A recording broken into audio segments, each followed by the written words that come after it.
Hi, in this quick video I want to show you what the companion journal is all about and what do you get out of this. Before I dive into the specific sections, you can see I already marked them. When I just pop in there, I'll show you what's inside. It's well documented that journaling can be hugely therapeutic. There's something about writing things down. The people who do write things down, especially when it comes to their goals and action plans, are much more successful than people who just keep it in their head only. It's therapeutic. For many of you who have gone through therapy before, you probably know this, that writing things down it really helps you process our own thoughts. It can call us out on our bullshit because you suddenly start seeing patterns that are unhealthy, that don't serve you very well. So let me dive in and just show you what to expect. So one of the first things that can happen is you can find an accountability partner. And from our online group, just put out a name, #NewThriver, and see who can partner up with you. I remember when I used to go running, we would go running at 5 o'clock in the morning. I could never, ever get up on my own. And I'm not saying you should be going running at 5. It's actually not a good idea, especially if you have adrenal problems. But what I'm saying is that knowing that my buddies were going to wait there for me, that was motivating enough to go and do something. That's what I want to encourage you to find a partner. When you set certain goals in place, you don't want to be that person who fails. And so accountability partner is a really great idea. Another part that I personally love is visualization. And we're giving you examples of visualization in here and encourage you to start doing your own visualization. Many people say that visualization is like cheating your own nervous system and your body and the universe to believing that whatever you want has already happened. And I can attest to that on many occasions.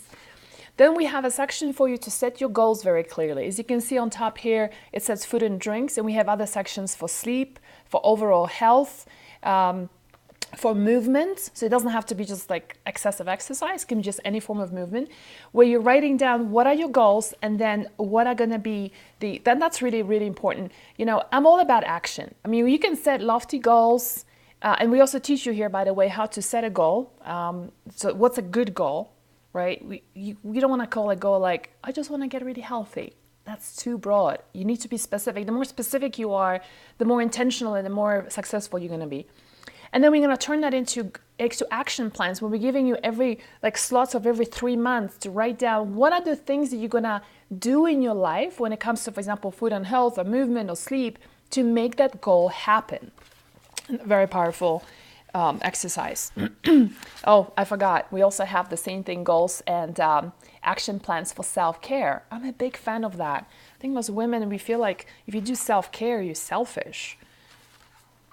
So another section that my team actually created is called, that's in section 3, we call it a success tracker. We want you to track what are the good stuff that's been going on, right? And not just and focus on the stuff that you've succeeded with. And maybe there's some things that you still need to work on, so you color code them depending on where you are. Some things might need some TLC and attention. Some things are a big win. Celebrate those. Oftentimes we focus on the things that aren't working rather than focusing on the things that are working and celebrating those. When it comes to I'm a big fan of journaling your food. And so we have the FMP journal, so food, mood, poop journal. We're giving you a sample and teaching you how to keep the journal. And then you have by the way, there's also a whole poop chart here to show you how to analyze your poop. And then from that point on, you've got 30 days of journaling that you start doing yourself. So, the journal, I think, is small enough to put in your purse, right? And, and whenever even if you're eating outside or you're working, going out for lunch, journal all of that.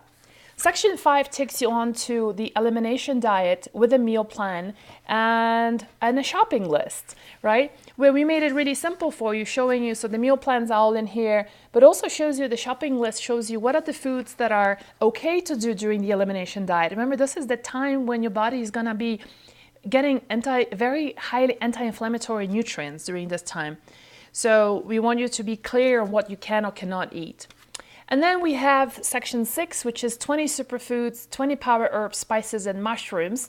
And that gives you a reminder of what they are. They are in a program as well, but I want you to have a printout of these. So whenever you're feeling a little bit like, I want to try something different, this is where your section, you can go in there and take a look. And not just that, because remember, I'm all about taking action. So one of the things that we have created is, it says here, I'm going to try these foods. Can you see it right on top here? Right, I'm going to try these foods. And so whatever we gave you the idea, what are the some of the foods, you can write down here, what's the date, what's the new food you're gonna be trying, and then what is the recipe you're gonna try that food in, right? And, it doesn't have to be a lot. It can just be like once a week. So the same thing, it continues on with herbs. You can see like maca, ginger, matcha, medicinal mushrooms, oregano, parsley, raspberry leaf, rosemary, and the list goes on. All right, let's see, what else do we have? Another section I think is really important is your section 7, which is lab tests and ranges. What's important about it is to understand what are the things that are really good to test for. So the list is right here.